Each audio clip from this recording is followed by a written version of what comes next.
নিজেদের স্বার্থেই টিউলিপ সিদ্দিককে মন্ত্রী বানিয়েছিলেন লেবার পার্টির কিছু সদস্য। গার্ডিয়ানের প্রতিবেদনে এমন তথ্য উঠে এসেছে। তদন্তে কোনো অনিয়মের প্রমাণ না মিললেও কেন টিউলিপ পদত্যাগ করেছেন সে তথ্য মিলেছে স্টারমার্কে দেয়া তদন্তকারীর চিঠিতে। সেখানে উল্লেখ করা হয় যে আওয়ামী লীগের সাথে সম্পর্কের বিষয়ে টিউলিপ অসচেতন ছিলেন।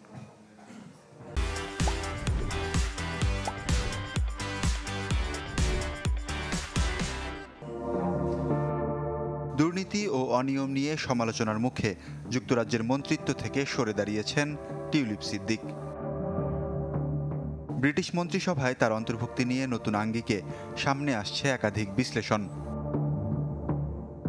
প্রভাবশালী সংবাদ মাধ্যম গার্ডিয়ান জানায়, নিজেদের স্বার্থ হাসিলেই টিউলিপকে মন্ত্রী বানাতে ভূমিকা রেখেছেন লেবার পার্টির কয়েকজন সদস্য।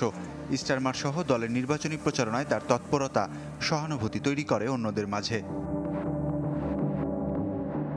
টিউলিপ যখন মন্ত্রী হন, বাংলাদেশে তখন রাষ্ট্র ক্ষমতায় তার খালা শেখ হাসিনার নেতৃত্বাধীন সরকার। তবে জুলাই বিপ্লবে পট পরিবর্তনের পর নিজেদের সিদ্ধান্ত নিয়ে লেবার পার্টির অনেকেই অনুশোচনা করছেন বলে জানায় গার্ডিয়ান। পদত্যাগপত্র এবং ডাউনিং স্ট্রিটের বার্তায় দাবি করা হয়েছে, তদন্তে টিউলিপের বিরুদ্ধে মেলেনি অনিয়মের তথ্য। এরপরও কেন পদ ছাড়তে হলো রেহানা কন্যাকে, সেটি স্পষ্ট করেছে ব্রিটিশ প্রধানমন্ত্রীর উপদেষ্টা লরি মেগনাসের চিঠি। প্রধানমন্ত্রীকে লরি জানান, প্রমাণ না মিললেও পুরোপুরি নিষ্পাপ বলা যাবে না টিউলিপকে, কেননা আওয়ামী লীগ সরকারের সাথে সম্পর্কের বিষয়ে অসচেতন ছিলেন বাংলাদেশি বংশোদ্ভূত ব্রিটিশ এমপি। তাই যুক্তরাজ্যের আর্থিক খাতের বিশেষ পদে তাকে রাখা হবে কিনা সে বিষয়ে ভাবতে হবে স্টারমারকে। সংক্ষিপ্ত তদন্তে টিউলিপের গলার কাটা হয়ে দাঁড়ায় কিংস ক্রসে আওয়ামী নেতা আব্দুল মোতালিফের কাছ থেকে নেয়া ফ্ল্যাট। লরি মেগনাসের কাছে টিউলিপ দাবি করেন, দীর্ঘ সময় পর্যন্ত জানতেনই না কিভাবে পেলেন ফ্ল্যাটের মালিকানা। রেজিস্ট্রি ট্রান্সফারের সময় ভেবে নেন আগের মালিকের থেকে কিনে ফ্ল্যাটটি তাকে উপহার দেন বাবা মা।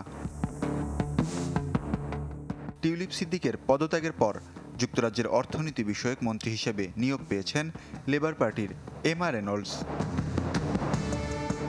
ওয়ালিউল্লাহ ফারুক, চ্যানেল 24।